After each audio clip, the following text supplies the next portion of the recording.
Unless he's fired before then, Brian Williams' suspension from NBC is scheduled to come to an end at the end of the summer.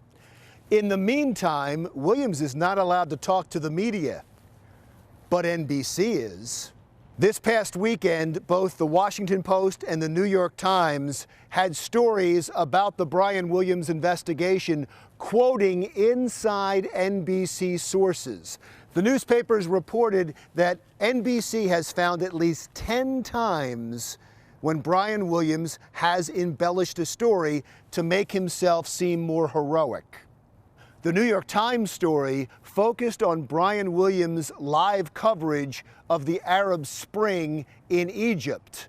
Brian Williams told Jon Stewart on The Daily Show that he was on the ground in Tahrir Square where violent protests were happening. I actually made eye contact with the man on the lead horse. There were camels behind him. The guys with him. the whips. Yeah, that came riding He through. went around the corner. After I saw him, they pulled out whips and started beating human beings. But NBC sources say that Williams never left the safety of a balcony above Tahrir Square. Don't you see what's going on? NBC is playing dirty, leaking negative stories about Brian Williams, all in an effort to get him to resign. I don't agree with former CBS anchor Dan Rather a whole lot, but I wholeheartedly agree when he says the NBC investigation into the Brian Williams incident is vicious.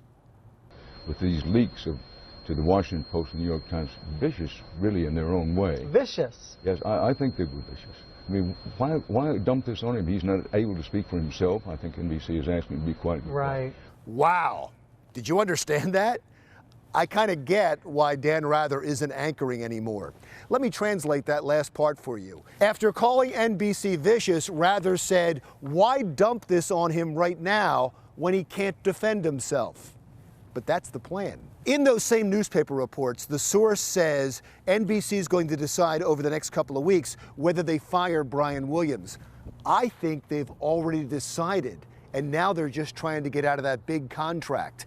It was late last year that Brian Williams signed a new contract worth $50 million over 5 years. So all the leaks right now are so that NBC will force Williams to resign and get out of paying that contract, or avoid the cost of the long legal battle to get out of that contract.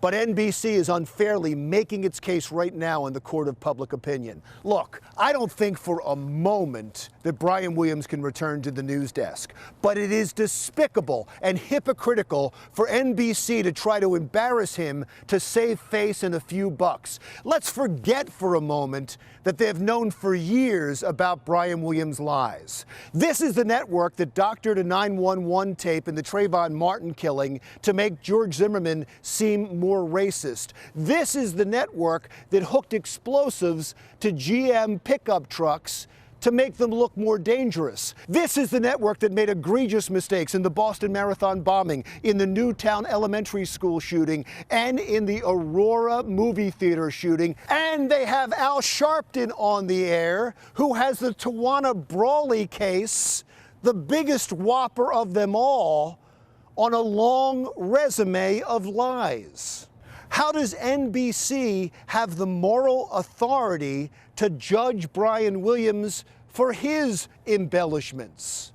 The answer is, they don't. I'm Larry Menti. See you next week.